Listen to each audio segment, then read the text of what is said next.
පින්නතුනි අද ධර්මදේශනාවේ මාතෘකාව හැටියට මම යොදා ගන්න කල්පනා කළේ අපේ ආනන්දයන් වහන්සේගේ භාග්‍යතුන් වහන්සේ වෙනුවෙන් කරන ජීවිත පරිත්‍යාගයන් සම්බන්ධයෙන්. මේ ජීවිතයේදී අපේ පින්නතුන් දන්නවා දේවදත්තයන් වහන්සේ භාග්‍යතුන් වහන්සේගේ ජීවිතයට හානි කරන්න බොහෝසේ කටයුතු කරපු පාපී ස්වභාවයේ ඇති භික්ෂූන් වහන්සේ නමක් බව. තමන් නොයෙක් උපක්‍රම යොදලා ඒ උපක්‍රම සාර්ථක නොවුන නිසා තවත් එවන් අසාර්ථක ප්‍රයත්නයක යෙදුණා. ඒ තමයි අජාසත්ත මහරජුරුව නැවතත් පොළඹවාගෙන අජාසත්ත රජුරුව යටතේ හිටපු නාලාගිරි කියන හස්තිරාජයා ලව්ව භාග්‍යතුන් වහන්සේගේ ජීවිතේ විනාශ කරවන එක. ඒ සඳහා මේ හස්තිරාජයා තවත් සැරපරුස කරන්න රා කලගෙඩි 16ක් විතර පොවල මත් කරවලා හෙන්ඩු වලින් ඇනලා කුපිත කරවලා භාග්‍යතුන් වහන්සේ වඩින මාර්ගයේ ඉදිරියට එව්වා. පින්නතුනි එදා බුදුරජාණන් වහන්සේ රජගහනුවරට පිණ්ඩපාතේ වඩින වෙලාවේ තමයි මේ හස්තියා භාග්‍යතුන් වහන්සේගේ ඉදිරියට එවන්න කටයුතු කළේ. මේ කාරණාව දැනගත්ත දහස් ගණන් පිරිස් මග දෙපස ගස් උඩ සඳලු තල සහිත ගෙවල් වල සඳලු තල මත තවත් අට්ටාල හදාගෙන අට්ටාල මත නැගලා අද කුමකින් කුමක් වේදෝයි කියන සැකය මත බලාගෙන හිටිය කියලා සඳහන් කරනවා.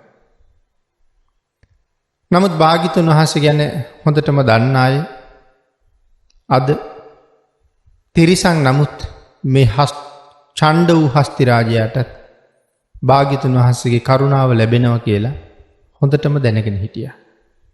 පින්නතුනි එදා භාග්‍යතුන් වහන්සේ ගෙපිලි වලින් පිණ්ඩපාතේ වඩිනකොට මේ හස්තිරාජයා බොහොම කුපිත වෙලා පාර දෙපස තියෙන බොහෝ දේවල් ඇනලා පෙරලලා කඩලා සුණු විසුණු කර කර පාර අයිනේ තියෙන කඳු ගැට වලට පයින් පහර දෙමින් සුණු විසුණු කරමින් භාග්‍යතුන් වහන්සේ දිහාට දුවගෙන එනකොට මේ අතරින් එක කාන්තාවක් බුදුරජාණන් වහන්සේත් ඈතින් හස්තිය එනකොට ඔය අතරින් පාරේ එහා පැත්තට යනකොට හදිසියෙම ඇතා එනවා දැකලා කලබලයටපත් වෙලා බීතියටපත් වෙලා තමන්ගේ අතේ හිටපු දරුවත් බිම වැටුණා.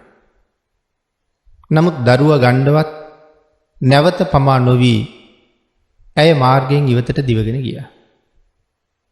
භාග්‍යතුන් වහන්සේ වඩින ඉදිරියට දුවගෙන එන මේ හස්තියා මේ දරුවා දැකලා ඒ පැත්තට හැරුණා. අපේ භාග්‍යතුන් වහන්සේත් එක්ක මේ වෙලාවේ විශාල භික්ෂූන් වහන්සේලා පිරිසක් හිටියා.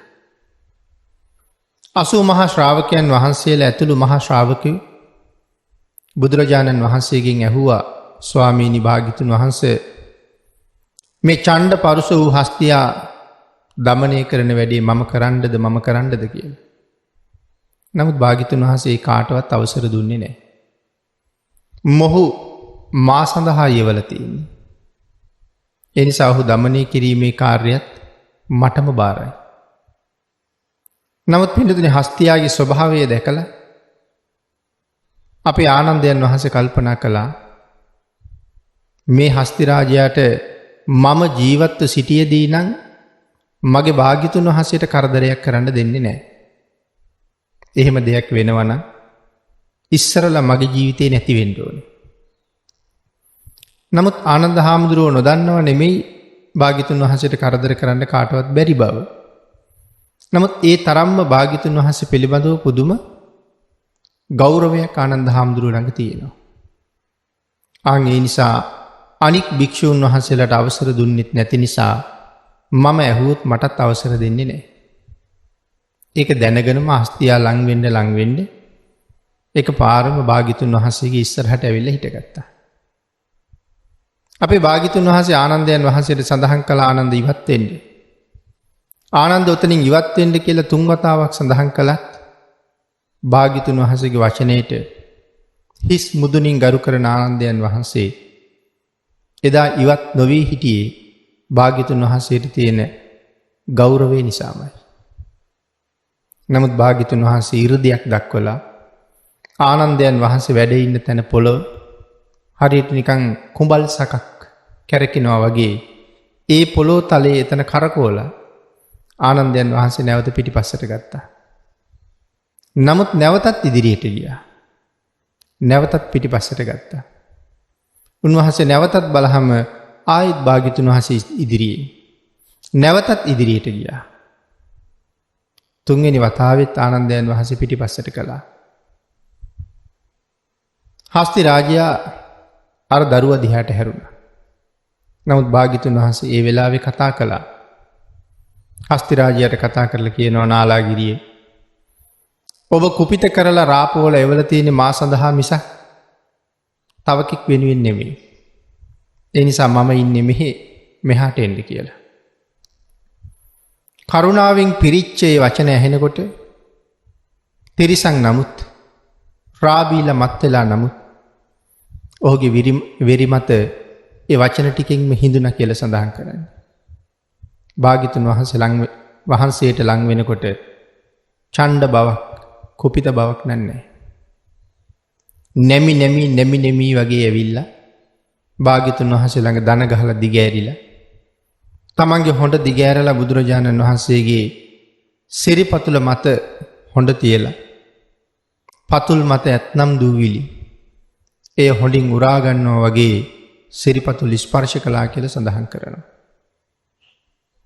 මේ සිදුවීම දැකලා මිනිස්සු සාදුකාර පවත්වපු තරම් ඒ සාදුකාරයට පැතිරිලා යන්න සක්වල ඉඩ මදි වුණාද කියලා සඳහන් කරනවා. ඒ තරම් සාදුකාරය මිනිසුන්ගේ විතරක් නෙවෙයි දෙවියන්ගේ පවා සාදුකාර නැගෙන වෙලාවක්. ධනපාල හස්තියාටත් භාග්‍යතුන් වහන්සේගේ කරුණාව ලැබුණා. ඔහුට ධනපාල හස්තියා කියලා සඳහන් කළේ ඇයි කියන කාරණාව වෙනම සඳහන් කරනවා. මොහු නාලාගිරි. නමුත් පස්සේ හැඳින්වුවේ ධනපාල කියලා. හේතුව තමයි බුදුරජාණන් වහන්සේ ළඟ භාග්‍යතුන් වහන්සේගේ කරුණාව ලැබලා ඊ타ත්ම හික්මිලා භාග්‍යතුන් වහන්සේ ළඟ දන ගහන ඉන්නවා දැකලා වටේ රැස් වෙලා හිටපු දහස් ගණන් දසදහස් ගණන් පිරිස් තමන්ගේ කරේ තිබුණා නම් රත්තරන් මාල අතේ තිබුණා නම් රත්තරන් වලලු මේ ආදී වටිනා ආභරණ ගලවලා හස්තියා දිහාට විසිකලා කියලා. මේ ආභරණ වලින් හස්තියා වැහෙන්න තරම්. එහෙම බලහම මේ ආභරණ මහා ධනස්කන්ධයක්. ඔහුට මේසා මහා ධනයක් ලැබෙන්න පටන් ගත්තේ භාග්‍යතුන් වහන්සේ ළඟ කීකරු වෙච්ච නිසා. ආන් එදා ඉඳලා ධනපාල කියන නමින් ඔහු හැඳින්වුවා. ධනපාල හස්තියා. ඊට පස්සේ පින්නතුනේ මේ සිදුවීමෙන් පස්සේ උපස්ථාන ශාලාවට එකතු වුණ සාරිපුත්තයන් වහන්සේ ඇතුළු භික්ෂු මහා සංඝරත්නය ආනන්දයන් වහන්සේගේ ජීවිත පරිත්‍යාගය පිළිබඳව සාකච්ඡා කර හිටියා. බුදුරජාණන් වහන්සේ වෙනුවෙන් ජීවිතේ පූජා කරන්න 3 වතාවක්ම මේ ආනන්දයන් එදා ඉදිරිපත් වුණා නේද කියලා. අපේ භාග්‍යතුන් වහන්සේ ධර්මශාලාවට වැඩියහම සිරිතක් තියෙනවා භාග්‍යතුන් වහන්සේ වඩින්න කලින් මොනවද කතා කළේ කියන කාරණාව අහන එක. එදත් ඒ විදිහටම ඇහුවා.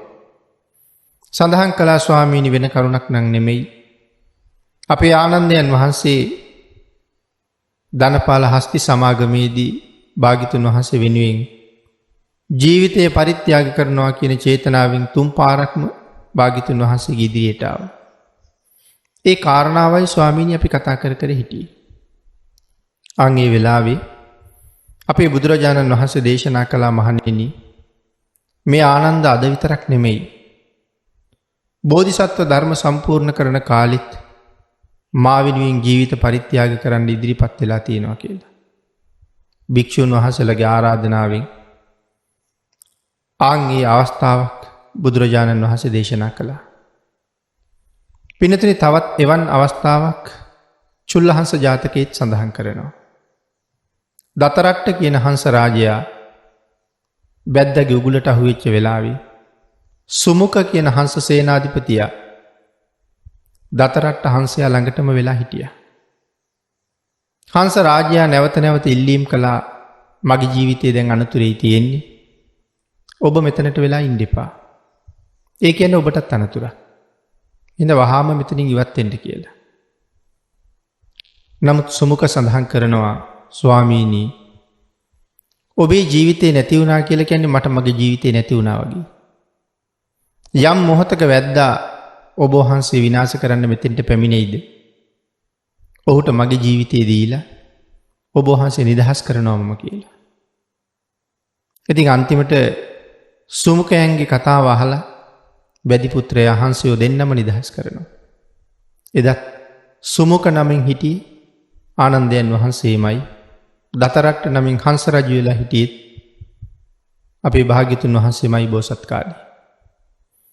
මේ රොහාන්ත මිග කියන ජාතක කතාව භාග්‍යතුන් වහන්සේ එදා භික්ෂූන් වහන්සේලාට දේශනා කළා. මහණෙනි අතීතයේ බරණැස් නුවර බරණැස් රජුරුව රාජ්‍ය කරන කාලේ මේ බරණැස් රජුරුවන්ට බිසවක් හිටියා කේමා කියලා. මේ කේමා බිසව එක දවසක් හීනයක් දැක්කා. දැකපු සිහිනය තමයි රත්තරම් පාට මුවෙක් රන්වන් ආසනයක වාඩි වෙලා රජ්ජුරුවන්ගේ බිසවට ධර්ම දේශනාවක් කළා. බිසව සාදුකාර පවත්ව බණ අහමින් හිටියා. ඊටාම මිහිරි හඬින් ධර්ම දේශනා කරපු මේ රන්වන් මුවා ධර්ම දේශනාව අවසන් කරන්නේ නැතුව මගදී ආසනයෙන් නැගිටලා යන්න ගියා. ඒ යනකොට දේවිය කෑ ගැහුවා මුවා අල්ලගන්න කියලා හයියෙන් කෑ ගැහුවා. ඒ සිහිනෙන්මයි. නමුත් ඒ හඬ ඇහිලා පරිවාර ස්ත්‍රීන් ඇගේ යහන් ගබඩාව ළඟට ආවා. ඇවිල්ලා දේවියට කතා කරලා ඒ අය එතන ඉඳලා දේවියට නිතර විහිළු කළා. තමන්ගේ යහන් ගබඩාවේ දොර ජනෙල් ඔක්කොම වහලා හරියට වාතයටවත් ඇතුල් වෙන්න බැරි තරම් මේ දොර ජනෙල් ආරක්ෂා සහිතව වහලා තියෙන වෙලාවේ මුවෙක් කොහොම ඇතුළට එන්නේද? අපේ දේවිය එවන් වූ ගබඩාවක ඉඳගෙන මෝ අල්ලන්න ලෑස්ති වෙනවා වගේ කියා විහිළු කරන්න පටන් ගත්තා. එයින් ඇය තේරුම් ගත්තා මම දැක්කේ හැබෑවක් නෙවෙයි සිහිනයක් කියලා. නමුත් අර රන්වන් මුවා මතක් වෙනකොටත් ඒ මුවා බණ කියපු හඬ සිහිනෙන් අහපු හඬ පවා මතක් වෙනකොටත් ඒ පිළිබඳව ලොකු කැමැත්තක් තිබ්බා. ඒ නිසා ඇය කල්පනා කළා රජුරවන්ට කියලා කොහොම හරි එවන් මුවෙක් හොයාගන්න ඕනේ කියලා. නමුත් මහරජා මම සිහිනෙන් මෙහෙම මුවෙක් දැක්කා කියලා කිව්වොත් ඒක සිහිනයක් නිසා රජුරව ගණන් ගන්නේ නැහැ. ඒ නිසා රජුරවන්ට මේක දැනෙන හැටියට කියන්න ඕනේ කියලා කල්පනා කළා. එහෙම හිතලා දවසක් බොහොම අසනීප ස්වභාවයක් පෙන්නලා තමන්ගේ යහනට වෙලා නිදාගෙන හිටියා. රජුරුව ළඟට ඇවිල්ලා දේවියගේ යහනෙම වාඩි වෙලා කතා කරලා අහනවා දේවිය අසනීපයක්ද කියලා. ඒ වෙලාවේ සඳහන් කළා ස්වාමීනි අසනීපයක් නෑ. නමුත් මට දොළ දුකක් තියෙනවා. මොකක්ද කියලා හොවට පස්සේ සඳහන් කළා ස්වාමීනි මට රන්වන් මුවෙකුගෙන් බණ අහන්න ආසයි කියලා. මේ අබුද්ධෝත්පාද කාලෙනේ. ඒ වෙලාවේ රජුරෝ සඳහන් කළා දේවිය මේ ලෝකේ තියෙන දෙයක් ගැන කිව්වොත් නම් මට ඒක කොහොම හරි සපයන්න පුළුවන්. නමුත් ලෝකේ නැති දේවල් සපයන්න බෑනේ කියලා. එහෙම සඳහන් කළේ රන්වන් පාට මුව නෑ කියලා. දේවිය සඳහන් කළා මහරජය මගේ මේ දොළ සම්පූර්ණ වුණේ නැත්තම් මමත් මෙතනම මැරෙනවා කියලා දැනගත්තට කමක් නෑ කියලා. ඉතින් ඒ වෙලාවේ රජුරුව කල්පනා කළා කෝකටත් මම හොයලා බලන්නම්කෝ කියලා. මැති ඇමතිවරු කැඳවලා ඒ අයටත් කාරණාව දැන්නුවා. නමුත් රන්වන් මුවෙක් ගැන අහපු කෙනෙක් නැහැ. නගරයේ ඉන්න සියලුම වැදිපුත්‍රයෝ කැඳෙව්වා. පින්නතුනි මේ බරණැස් රාජ්‍යයක වැද්දෙක් හිටියා. ඒ වැද්දා දඩියම යනකොට ඔය හිමාල ප්‍රදේශයේ සැරිසරනකොට දැකලා තිබුණා රන්වන් මුවෙක්. ඒ මුවා ජීවත් වෙන්නේ හිමාලයේ පර්වත සානු දෙකක් ඉක්මවලා තුන්වෙනි සානුවේ තමයි ජීවත් වෙන්නේ. මේ මුවා දැකලා ගෙදර ඇවිල්ලා තමන්ගේ ජීවිතයේ අවසාන කාලේ තමන්ගේ පුතාට කතා කරලා කියලා තිබ්බා, පුතේ හිමාලයේ මෙන්න මේ විදිහේ පර්වත සානු දෙකකට එහා පැත්තේ තියෙන තුන්වෙනි සානුවේ රන්වන් මුවෙක් ඉන්නවා. යම් දවසක රජුවත් ඇහුවොත් ඒ මුවා ගැන කියන්න කියලා. රජුරු වැදිපුත්‍රයෝ කැඳවලා ඔබලාවත් හදිසියේවත් රන්වන් මුවෙක් දැකලා තියෙනවද කියලා අහනකොට අර පුත්‍රයා ඉදිරිපත් වෙලා කිව්වා, මහරජය මගේ තාත්තා ජීවත් වෙන කාලේ මෙන්න මෙහෙම කතාවක් මට කියලා තියෙනවා. නමුත් අද වෙනකන් මමත් තාම දැකලා නැහැ. රජුරවන්ට ඒක අහලා ගොඩාක් සතුටුයි. රජුරු ඒ වැදිපුත්‍රයාට කතා කරලා කියනවා, යහළුව ඔබට මම බොහෝම ධනය දෙනවා, සම්පත් දෙනවා. දේවියගේ ජීවිතේ බේරගන්න ඕන නිසා පුළුවන් නම් ඒ මුවා ගෙනල්ලා දෙන්න කියලා. ඔහුට බොහෝම ධන සම්පත් දුන්නා. ඔහු පොරොන්දු වුණා, මහරජය මුවා ගේන්න බැරි වුණොත් ජීවග්‍රහයෙන් මම මුවාගේ හැම හරි ගේනවා. හැමත් ගේන්න බැරි වුණොත් මට මං මුවාගේ ලෝම හරි අරන් එනවා කියලා.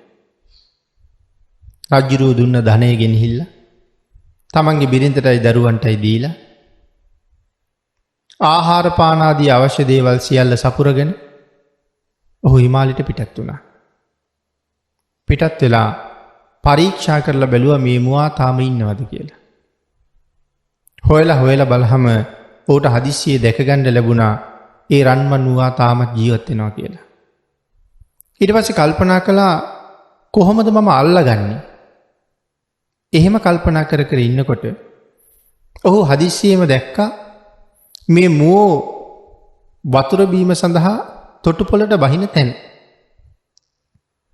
තීරණය කළා මෙතනදී තමයි ඔය මුවා අල්ලනවා නම් පහසුම තැන. එහෙම හිතලා හං වලින් කඹයක් හදලා වතුරේ යට යකඩ කණුවක් හිටවලා ශක්තිමත් ලීයක් ඒ කණුවේ ගැට ගහලා අර වරමද්ද මේ ලීයේ රඳවලා තියලා තිබ්බා. මේ මුවා 80000ක නායකයා, මුව රජෙක්. හැමදාම වෙනද වගේම කෑම කාලා එදත් ආහාර අනුභව කරලා පැන් බොන්න ඇවිල්ලා තොටුපළෙන් බැස්සා. බහිනකොට හරියටම මේ මුවාගේ පාදයේම අර මලපුඩුවේ පැටළුණා. නමුත් මුව රජුරු කල්පනා කරනවා, මම මලපුඩුවක බැඳුණා, මට ආයෙ ගැලවීමක් නැති වෙයි. නමුත් ඒ බව පිරිසට දැනුවත් කරන්න මම කෑ ගැහුවොත් මේ හැමෝම වතුර බොන්නේ නැතුව ආපහු දුවනවා. අනතුරක සංඥාවට තමයි කෑ ගහන්නේ. ඒ නිසා ඒ අයට පේන්නේ නැති වෙන්න තමන්ගේ ශරීරයෙන්ම බරමද්ද වහගෙන වැහෙන විදිහට හිටගෙන වතුර බොනවා වගේ න්‍යායක් පෙන්නනවා. නමුත් වතුර බොන්න හැටියක් නැහැ. මෝ සියලු දෙනාම වතුර බීලා ඉවරයි. ඒ අය දැන් ගොඩ වෙලා පිටත් වුණා. පිටත් වෙනකොට මෝ රජුරු කල්පනා කළා, දැන් මමත් යන්න ඕනේ. මේ ඇත් එක්ක යා යුතුයි කියලා තමන්ගේ පාදයේ හයියෙන් ඇද්දා. අදිනකොට පින්නතුනේ අර හං කඹය නිසා මුවාගේ හැම කැඩුනා. තව පාරක් ඇද්දාම මාංශයත් කැඩුනා. අනික් පාර ඇද්දාම නහරවැල් ටිකක් කැපිලා කඹේ හිර වෙලා ඇටකොටුවටම හේතු වුණා. දරා ගන්න බැරි තරමටම වේදනාවයි. ඒ ප්‍රදේශයෙන් ලේ ගලලා පාදේම ලේ වලින් හේදිලා ගිහිල්ලා. මේ වෙලාවේ වේදනාව දන්වලා හයියෙන් කෑ ගැහුවා.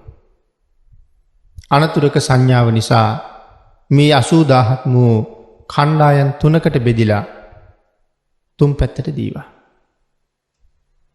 සෑහෙන දුරක් දුවනකොට මේ මුව රෑනේ ඉන්නවා චිත්‍රක කියලා මුවෙක්.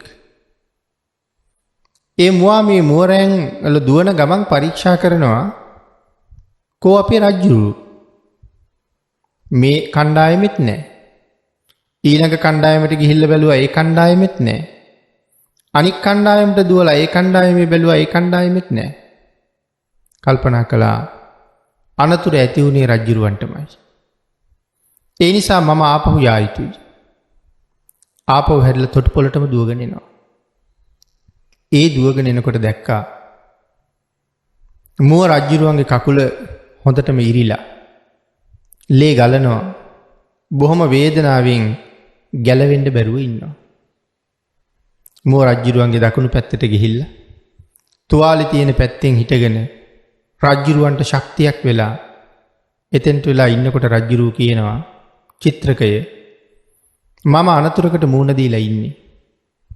තව ස්වල්ප මොහොතකින් මගේ මරණය සිද්ධ වෙන්න පුළුවන්.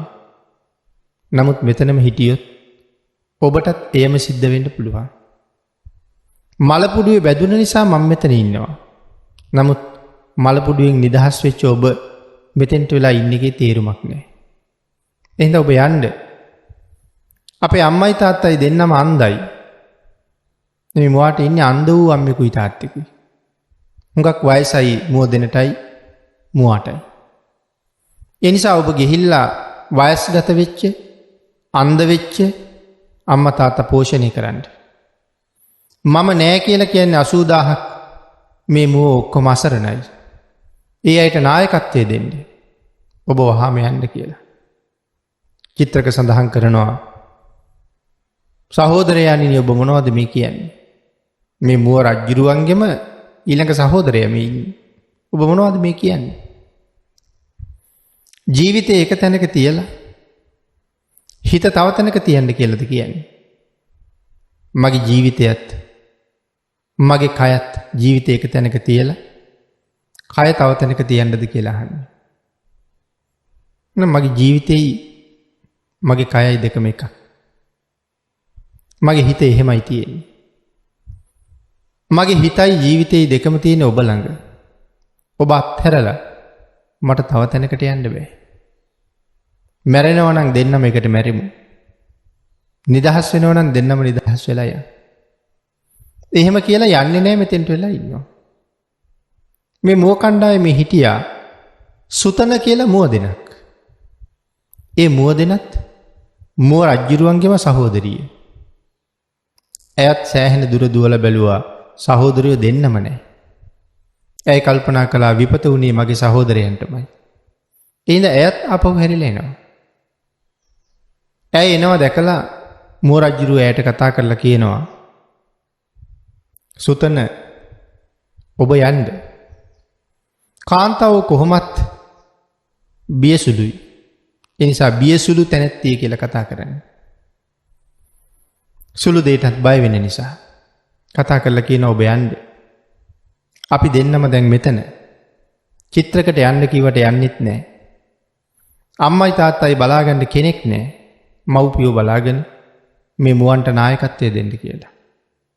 ඇයි කියනවා සහෝදරයාණනි මගේ හදවත දැන් බොහොම වේදනාවෙන් පිරීලා තියෙන්නේ. ඒ හදවත මට කොහොමවත් ඉඩ දෙන්නේ නැහැ ඔබ අතහැරලා යන්න.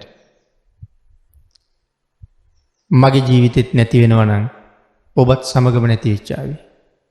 මමත් යන්නේ නැහැ කියලා ඇයත් වම් පැත්තෙන් හිටගත්තා. පින්නතුනි වැද්දට ඇහෙනවා මුව දුවන සද්දේ. මුව 80000ක් දුවනකොට විශාල හඬක් නැගෙන්න ඇති. ඒ හඬත් ඇහුණා. තමන්ගේ උගුලේ කවුරු හරි පැටලිලා වේදනාවෙන් කෑ ගහපු හඬත් ඇහුණා. ඒ නිසා වැද්ද කල්පනා කළා යන්න ඕන බලන්න. තමන්ගේ ඇඳුමත් හොඳට හිර කරලා ඇඳගෙන මුව මරන්න පාවිච්චි කරන පොළු සහ ආයුධත් අරගෙන වේගෙන් තොටුපළට දුවගෙන එනවා. ඒ දුවගෙන එනකොට මුව රජ්ජුරුව ඈත තියාම දැක්කා. දැකලා සඳහන් කළා චිත්‍රකය දැන් නම් වැද්දා එනවා. ඔහුට බොහොම සතුටු හිතෙයි එකෙක් පැටලිලා ඉන්නවා, දෙන්නෙක් නිකන් ඉන්නවා, එකෙක් වෙනුවෙන් 3 දෙනෙක් මරා ගන්න පුළුවන් කියලා. එහෙනම් කරුණා කරලා ඉවත් වෙලා යන්න මෙතනින් කියලා. චිත්‍රක නම් හෙල්ලෙන්නේවත් නැහැ. නමුත් මුව දෙන ස්වභාවයෙන්ම බයයි. එහෙනම් වැද්දා දැකලා බීතියටපත් වෙලා හිටපු තැනින් පැනලා දීවා. මගට දුවලා යලිත් කල්පනා කළා සහෝදරයෝ දෙන්නම නැතුව මේ වනාන්තරයේ මං කවුරු එක්ක ජීවත් වෙන්නද? මැරුවට කමක් නැහැ. සහෝදරයෝ නැතුව කැලේ මැරෙනවට වඩා ඔවුන් එක්කම මැරෙන එක මටත් හොඳයි. මරණය දැන බොහෝම දුෂ්කරයක් කළා කියලා සඳහන් කරනවා. තව මොහොතින් තමන්ටත් මරණය උදා වෙන බව දැන ආපහු මුව රජුරුව ගාවට වෙලා හිටගත්තා. වෙනතුනි වැද්දා දුවගෙන ළඟට එනකොට වැද්දා දැක්කා මුව 3 දෙනෙක් ඉන්නවා. එක්කෙනෙක් පැටලිලා ඉන්නවා, දෙන්නෙක් නිකන් ඉන්නවා. වැද්දට හිතුණා එකම අම්මගේ දරුවෝ වෙන්නේ. සහෝදරයේ ප්‍රේමය නිසා තමයි මෙහෙම ඉන්නේ. ඒ නිසා කතා කරන්න ඕනේ. කතා කරලා අහනවා මා යදු මලපුඩුවට එකෙක් නම් පැටලුණා. නමුත් තවත් දෙන්නේ ඔහුවත් නොහැර ඉන්නවා. කවුද ඔබලා කියලා. ඒ වෙලාවේ චිත්‍රක තමයි තමන්ගේ හඬ අවදි කළේ. චිත්‍රක කතා කරලා කියනවා වැඩි පුත්‍රයා ඉන්නේ. මේ ඉන්නේ අපේ වැඩිමහලු සහෝදරයා. අපි 3 දෙනාම එක අම්මගේ දරුවෝ. ඔබ හිතන්න එපා මේ නිකම්ම මුවෙක් කියලා. චිත්‍රකය මේ ඉන්නේ නිකම් මුවෙක් නෙමෙයි. මේ ඉන්නේ මුව රජෙක්. සාමාන්‍ය පිරිසකගේ රජෙක් නෙමෙයි. මුව 80000කට ඉන්න එකම රජුරු. චිත්‍රකය මොහු බොහොම සිල්වත්. මොහු බොහොම ගුණවත්. මොහු බොහොම කාරුණිකයි. චිත්‍රකය අන්ධ වූ අම්මෙකුයි තාත්තෙකුයි අපිට ඉන්නේ. මේ මුව රජු තමයි අන්ධ වූ අම්මයි තාත්තයි බලාගන්නේ. ඒ දෙන්නට සලකන්නේ. ඔබ යම් හේතුවක් නිසා මේ මුව රජුරු මරනවද? වැඩි පුත්‍රය දැනගන්න. ඒ මරණය නිසා එකෙක් නෙමෙයි 5 දෙනෙක් මැරෙනවා කියලා. මමත් ඒ නිසාම මැරෙනවා. එහා පැත්තේ ඉන්නේ මගේ සහෝදරිය, එයත් ඒ නිසාම මැරෙනවා. අපි 3 දෙනා නැති වුණ තැන අන්ධ වූ අම්මයි තාත්තයි වියලිලා මැරිලා යනවා. 5 දෙනෙකුගේ මරණය කැමති නම් මොහු මරන්න. මේ තරම් සිල්වත් ගුණවත් මව්පියන් පෝෂණය කරන මේ මුව රජුරුව නිදහස් කරනවා කියලා හිතනවා නම් නිදහස් කරන්න. එහෙම සඳහන් කරාම වැද්දට බොහොම අනුකම්පාවක් ඇති වුණා. ලොකු සෙනෙහසක් ඇති වුණා. තවත් චිත්‍රක කරුණු කියනවා. වැඩි පුත්‍රයා කියනවා බය වෙන්න එපා. මම අතින් මුව රජු මැරෙන්නේ නැහැ. මම මොහුව නිදහස් කරනවා. එහෙම කියලා අර හං කඹය පරිස්සමට අරගෙන කපලා ගැටේ ලෙහලා මුව රජුරුවන්ගේ පාදයේ නිදහස් කළා. වැඩි පුත්‍රයාට ඇතිවෙච්ච සෙනෙහස නිසාම මුව රජුරුව වඩා ගත්තා. වඩාගෙන තොටුපොළේ වතුර කඩ ළඟට ගිහිල්ලා මුව රජුරුව බිම තියලා වතුර අරගෙන ශරීරයේ තෙමිල තිවිච්ච ලේ හොදලා දාලා තුවාලේ හොඳට පරීක්ෂා කරලා කැඩිලා තිවිච්ච නහරින් නහර මනාව ලං කරලා ගලපලා මසින් මස ඉරුණ තැන් මනාව ලං කරලා ගලපලා හැම කැඩිලා ගියපු ආකාරය මනාව ගලපලා බොහෝම මෛත්‍රී සිතින් යුක්තව එතන අත ගන්න පටන් ගත්තා. සඳහන් කරනවා වැඩි පුත්‍රයාගේ මෛත්‍රී සිතත් මහා බෝසතාණන් වහන්සේ සංසාරي සම්පූර්ණ කරගත්ත පාරමිතාවන්ගේ ආනුභාවයත් නිසා නහරින් නහර ගැලපුණා, මසින් මස ගැලපුණා, හමින් හම ගැලපුණා. කකුල වරමද්දකට අහු වෙලා තුවාල වුණ සංඥාවක්වත් පේන්නේ නැහැ. දැන් මුව රජ්ජුරුව නිදහස්. මුව රජ්ජුරුව කල්පනා කළා මේ වැඩි පුත්‍රයා චිත්‍රකයන්ගේ ප්‍රිය වචනයට ගරු කරලා අපි තුන්දෙනාටම ජීවිතය දුන්නා. මොහුගෙන් ඇසිය යුතුයි කියලා වැඩි පුත්‍රයාට කතා කරලා අහනවා, වැඩි පුත්‍රයාණෙනි, මාව මරන්න තීරණය කළේ ඔබමද නැත්තම් වෙන කාගේ හරි ඉල්ලීමක් නිසාද කියලා. වෙන කෙනෙකුගේ උවමනාවකටද? ඒ වෙලාවේ වැඩි පුත්‍රයා කතාව ඔක්කොම මුලින් ඉඳලා මතක් කළා. රජ්ජුරුවන්ගේ දේවියට බණ අහන්න අවශ්‍ය වෙච්ච හැටි. ඒ කාරණාව මතක් කරලා කරුණු පැහැදිලි කරාම මුව රජ්ජුරුව සඳහන් කළා, වැඩි පුත්‍රේ, ඇයට අවශ්‍ය බණ අහන්න නම් ඔබ ප්‍රමාද වෙන්න එපා. මම එක්ක යන්නේ රජ ගෙදරට. ඇයට ධර්ම දේශනා කරන්න මට පුළුවන් කියලා. ඒ වෙලාවේ වැඩි පුත්‍රයා කියනවා, මුර්ග රාජයාණෙනි, රජවරු කියන අය විශ්වාස කරන්න බෑ. රජවරු කියන අය පිළිගන්නත් බෑ. දැක්කට පස්සේ මොකකින් මොකක් හිතෙයිද දන්නේ. ඒ නිසා ඒ යන ගමන අත්හැරලා දාන්න. ඔබ වහන්සේ මේ දෙන්නත් එක කැලේට ගිහිල්ලා අන්ධ වූ අම්මයි තාත්තයි දැකලා ඒ අය සතුටු කරවලා පෙරසේම සතුටින් ජීවත් වෙන්න. මම යන්නම් කියලා කිව්වා. මුව රජුරෝ කල්පනා කළා, අපිට ජීවිත දාණය දීලා මෙච්චර උපකාරයක් කළ මේ සත්පුරුෂයාට අපිත් කුමක් හෝ උපකාරයක් කළ යුතුයි. එහෙම කල්පනා කරලා වැඩි පුත්‍රයාට සඳහන් කළා, ඔබ මගේ පිට පිරිමදින්න කියලා. ඔහු පිටට අත තියලා පිට අත ගන්නකොට මුවාගේ ශරීරයේ තිබිච්ච රන්වන් ලෝමගස් ගැලවිලා වැඩි පුත්‍රයාගේ අත පිරෙන්න පටන් ගත්තා. ඒ ලෝම ටික අරගෙන ගිහිල්ලා රජබිසවට රජුරවන්ට පෙන්වන්න කිව්වා. මේ මුව රජුරුව ගැන මොනතරම් ගෞරවයක්, මොනතරම් ලෙන්ගතුකමක් වැඩි පුත්‍රයාට ඇති වුණාද? ඒ ලෝම ටික නිකම්ම කැලෑවෙන් ගස්වල කොළ කඩලා උතාගෙන තමන්ගේ පසුම්බිය දාගත්ත නෙමෙයි කියලා සඳහන් කරනවා. ලොකු නෙළුම් මලක් කඩලා ලෝම ටික නෙළුම් පෙති වල තියලා පියුම් පතකින් ඔතාගත්ත කියලා සඳහන් කරන්නේ. මුව රජුරුවයි චිත්‍රකයි සුතන කියන මුව දේනුවයි වැඩි පුත්‍රයාගේ පස්සෙන් ටිකක් දුර ආවා. ටිකක් දුර ඇවිල්ලා ඔවුන් ආහාර අනුභව කරලා සුවසේම පැන් බීලා මව්පියෝ හොයාගෙන ගියා. වැඩි පුත්‍රයා 3 වතාවක් මුව රජුරුවන්ව ප්‍රදක්ෂිනා කළා.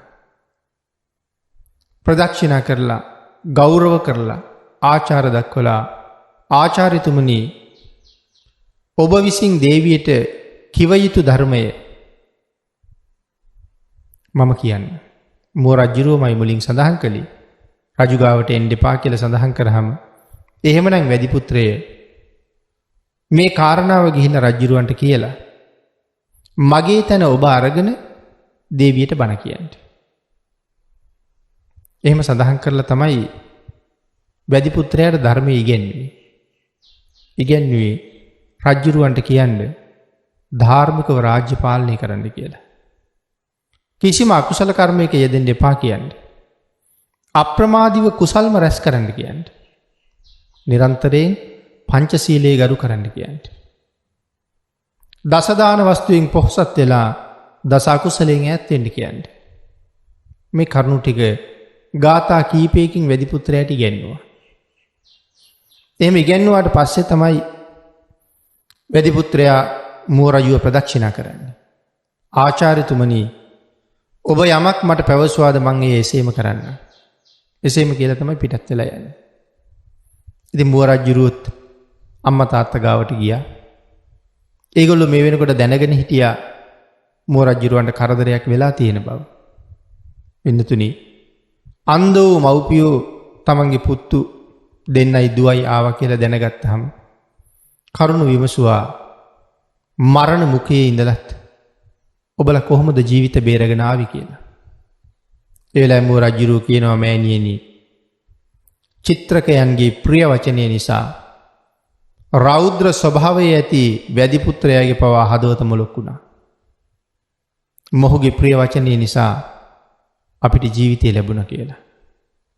පින්නතුනේ නතර වෙලා සාකච්ඡා කරනවා නම් දීර්ඝව සාකච්ඡා කරන්න තැනක්. අපේ ධර්මයේ සඳහන් කළා ප්‍රිය වචනය කොච්චර වටිනවද කියලා. මංගල සූත්‍රයේ දේශනා කොට වදාලා ප්‍රිය වචනේ කොයිතරම් ශ්‍රේෂ්ඨද කියලා. යමෙක් ප්‍රිය වචන භාවිතා කරනවද? පියතෙපුල් පවසනවද? ඒක උතුම් මංගල කාරණාවක්. එතකොට ප්‍රිය වචනයට පුළුවන් වුණා 3 දෙනෙකුගේ ජීවිතේ බේරගන්න.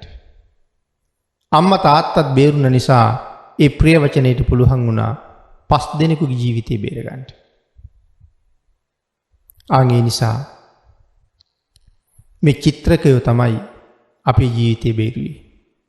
වැදි පුත්‍රයාට මොහු කරුණ දක්වපු නිසා වැදි පුත්‍රයා අපට අනුකම්පා කරා. වැදි පුත්‍රයා තමන්ට රජ්ජුරුවන්ගෙන් ලැබෙන ධනය අමතක කළා. ඒ නිෂ්ප්‍රයෝජනයි කියලා කල්පනා කළා. මම මුව රජෙක් බව කියලා, මම සිල්වත් ගුණවත් බව කියලා, අම්මා තාත්තා පෝෂණය කරන මුව රජෙක් කියන කාරණාව මේ චිත්‍රකයන් ඔහුට දැන්වුවහම ඔහු කල්පනා කළේ මේ මුවා මරලා අරන් ගියහම රජ්ජුරුව මට දෙන ධනය, ඒ ධනෙ මට මොනවා කරන්නද? ඒ ධනෙන් ටික දවසක් කාලා බීලා ගියහම ඒක ඉවරයි. නමුත් එහෙම නෙමෙයි. මේ මුව රජු මැරුවොත් අනිවාර්යයෙන්ම මටත් මේ මහ පොළොව විවර වෙන බව සත්‍යයි. ඒ කියන්නේ මුවා මැරුවොත් මහ පොළොව විවෘත වෙලා තමන් අවීචියට ගෙනියයි කියලා වැද්දට හිතෙනවා. ඒ තරම් දැනෙන්න චිත්‍රක කතා කරනවා. මහ පොළොව විවෘත වෙලා මාව අවීචියට ඇදගෙන නොගියොත් මහ හෙනයක් හෝ පාත් වෙලා මගේ හිස හත් කඩකට පල්ලා දායි. ඒ නිසා මම මේ මුවා මරන්නේ නැහැ කියලා කල්පනා කළේ අර ප්‍රකාශය නිසා. ඒ කාරණාවත් මව්පියන්ට සඳහන් කරාම මව්පියෝ බොහෝම සතුටු වෙලා මව්පියන්ගේ කටින් ප්‍රකාශ කළා යම්සේ වැදි පුත්‍රයා මගේ දරුවන්ට ජීවිත දානය දුන්නද? ඒ දරුවෝ දැකලා දරුවොත් එක්ක අද ඉඳලා අපි ආයෙත් සතුටින් ජීවත් වෙනවද? ඒ වැදි පුත්‍රයාටත් තමන්ගේ දරුවොත් එක්ක සතුටින්ම ඉන්න ලැබේවා. ඒ කියන්නේ මුව රජු අරන් නොගිය නිසා උදහසටපත් වෙලා රජ්ජුරුවන්ගෙන් කරදරයක් නොවේවා. සතුටින් ඉන්න ලැබේවා කියලා මව්පියෝ ප්‍රාර්ථනාවක් කළා. වැදි පුත්‍රයා රාජමාලිගාවට ගිහිල්ලා රජ්ජුරුවන්ට වැඳලා එකත් පසෙක හිටගත්තාම රජු අහනවා වැදි පුත්‍රය තොප පිටත් වෙලා ගියේ නම් ඒ රන්වන් මුවා අරන් එනවා කියලා. ගේන්න බැරි වුණොත් හැම හරි ගේනවා කියලා කිව්වා. නමුත් මුවත් නැහැ, හැමත් නැහැ. මොකක්ද කළේ, මොකද වුනේ කියලා ඇහුවා. ඒ වෙලාවේ කාරණාව මුල ඉඳලම රජුරවන්ට මතක් කළා. මතක් කරලා රජුරවන්ට කිව්වා මහරජය දේවියට බණ අහන්න මුව රජු විසින් කිව යුතු ධර්මය මුව රජු මට ඉගැන්වුවා. මුව රජුගේ තැන අරගෙන ඒ ධර්මයේ දේශනා කරන්න කියලා මට කිව්වා. කරුණු කාරණා රජුරවන්ට කියහම රජුරවන්ට පුදුමාකාර සතුටුයි. රජුරුව අහනවා වැදි පුත්‍රයේ මුව රජුරුව මොනවද කිව්වේ? ඊට පස්සේ පින්නතුනි රජු ඉන්න නිසා තමන් වැද්දෙක් වුණත් බිම ඉඳගෙනවත් නොවටිනා ආසනයක ඉඳගෙනවත් ධර්මයේ කියන්න නම් වැදි පුත්‍රයා කැමති නෑ. මහරජය රන්වන් මුවා දේවියට ධර්ම දේශනා කළේ රන්වන් පුටුවක ඉඳගෙන. මාවත් රන්වන් ආසනයක වාඩි කරවලා ඒ ධර්මය අහන්න. ධර්මයේ දේශනා කරන්නේ නැහැ එහෙම. ධර්ම ගෞරවය නිසා. වැදි පුත්‍රයා රන්වන් ආසනයක් පැනෙව්වට පස්සේ ඒ රන්වන් ආසනයේ වාඩි වෙලා මුව රජුරු කියපු කාරණා ටික පැහැදිලි කළා. මහරජය වහවහ අප්‍රමාදී වෙන්න කිව්වා. ධාර්මිකව රාජ්‍ය පාලනය කරන්න කියලා කිව්වා. නිරන්තරයෙන් පංචශීලයට ගරු කරන්න කිව්වා. දසදාන වස්තුව සම්පූර්ණ කරගෙන දසකුසලයෙන් ඈත් වෙලා ජීවිතේ කුසලයේ මත පෝෂණය කරන්න කියලා කිව්වා. පවෙන් වැළකීලා කුසලයේ යෙදෙන්න ඒ මුව රජු අවවාද කළා. මුව රජු කියපු කාරණාව මේ කෙටියෙන් සඳහන් කරන්න. වැදි පුත්‍රයා මුව රජුගේ ස්වභාවයෙන් රත්තරන් ආසනයේ ඉඳගෙන ඒ දහම් කරුණු ටික රජුරවන්ට දේශනා කරාම රජුරවන්ට දරා ගන්න බැරි තරම් සතුටුයි. රජුරුව වැදි පුත්‍රයාට කතා කරලා අහනවා වැදි පුත්‍රයේ ඒ මුව රජු කොයි වගේද කියලා.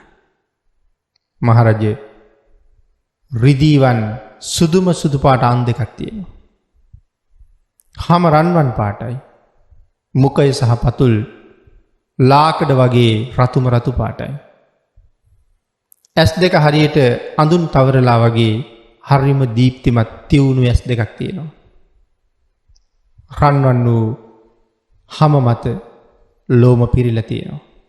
මහරජය මුව රජු ගේන්න බැරි වුණාට ඒ මුව රජුගේ ශරීරයේ තියෙන ලෝම මම අරගෙන ආවා. පියුම් පතක ඔතලා තිබිච්ච ලෝම ටික රජුරවන්ටත් දේවියටත් දක්වනවා. වැදි පුත්‍රයාගේ ධර්ම දේශනාව අහලා දේවියගේ මනදොල සංසිඳුණා. රජුරවන්ට බොහොම සතුටුයි. රජුරුව තමන්ගේ රාජ්‍ය මැති ඇමතිවරු රැස් කෙරෙව්වා. රටවැසියන්ට කතා කළා. මුව රජුරුව වැදි පුත්‍රයාට උගන්වලා තිබිච්ච ධර්මය තමන් ඉගෙනගත් ආකාරයෙන් රටටම දේශනා කළා. මින් පස්සේ මේ රට පන්සිල් රකින්න රටක් වෙන්න ඕනේ. ගුණධර්ම තියෙන කුසල් වඩන මිනිසුන්ගෙන් පිරිච්ච රාජ්‍යයක් වෙන්න ඕනේ. හැමෝම අප්‍රමාදී වෙන්න ඕනේ. හැමෝම කුසල් වඩන්න ඕනේ. මිනිසුන්ට අවවාද කළා. වැදි පුත්‍රයාට සඳහන් කළා වැදි පුත්‍රය මෙවන් මුවෙකුගෙන් ධර්ම කරුණු ඉගෙන ගත්ත ඔබ අදින් පස්සේ කවදාවත් ජීවිතය සඳහා පාප ක්‍රියාවක් නම් කරන්න එපා. ඔබ වෙළඳාම් කරලා ධනය හම්බ කරගන්න. ඔබ ගොවිතැන් කරලා ධනය හම්බ කරගන්න. එහෙම බැරි නම් හිඟමනේ ගිහිලා ආහාර හොයාගන්න. මෙහෙම සඳහන් කරලා වැදි පුත්‍රයාට කහවණු 100ක් දුන්නා. ගවයෝ 100ක් එක්ක වෘෂභයෙක් දුන්නා. ගවයෝ 100ක් එක්ක වෘෂභයෙක් කියලා කියන්නේ පින්නතුනේ මේ ගවයන් පිළිබඳව ධර්මයේ විශේෂ කරුණු සඳහන් කරලා තියෙනවා. ඒ ගවයන්ගේ ඉන්නවා වෘෂභ, වසභ, නිසභ කියලා ගවය 3 දෙනෙක්. මේ ගවයන්ට කියන්නේ අජානීයයි කියලා. හරි නිර්භයයි. විශාල ගව ගණයා එක තමයි ඉන්නේ. වෘෂභ කියලා කියන්නේ ගවය 100ක නායකයට. වසභ කියලා කියන්නේ ගවය 1000ක නායකයට. නිසභ කියලා කියන්නේ කොයිතරම් ගවයෝ ඉන්නවද ඒ සියලුම ගව ගණයාගේ නායකයට. සඳහන් කරනවා මෙවන් ගවයෝ හරි දුර්ලභයි. ඒ වගේම අතිශයින්ම නිර්භීතයි කියලා. තමන්ගේ පිටිපස්සේ පාදයේ මුල අකුණක් පිපුරුවොත් දුවන් නැතියා හැරිලවත් බලන්න යාලු පිටිපස්සෙන් ඇහිච්ච සද්ද මොකද්ද කියලා. ඒ තරම්ම නිර්භීතයි කියලා කියන්නේ. එතකොට මේ අජානීය. අපි ඔය අජානීය කියන වචනේත් හරියට අහලා තියෙනවා. නමුත් අපි අහලා තියෙන්නේ අජානීය ආශ්‍රයෝ ගැන. ඒ වුණාට ධර්මයේ සීහ ආදී සූත්‍රවල සඳහන් කරනවා අජානීයෝ 5 දෙනෙක් ගැන. අජානීය අශ්ව අජානීය අශ්වයෝ ඉන්නවා. අජානීය හත්ති අජානීය ඇත්තු ඉන්නවා. අජානීය සිංහ අජානීය සිංහයෝ ඉන්නවා. අජානීය වෘෂභ අජානීය වෘෂභයොත් ඉන්නවා. අජානීය පුරුෂ අජානීය පුරුෂයොත් ඉන්නවා. ඉතින් අජානීය පුරුෂයෝ ගැන සඳහන් කරාම වෙනම විශේෂ විස්තර ගොඩාක් සාකච්ඡා කරන්න ඕනේ. භාග්‍යතුන් වහන්සේත් කොහොමත් අජානීයයි. 80 මහා ශ්‍රාවකයන් වහන්සේලා මහ රහතන් වහන්සේලා මේ අජානීය පුරුෂයෝ බය නැති අය. අඟුලිමාලයන් වහන්සේ වාගේ අය අජානීයයි ගිහි කාලින්දලම්.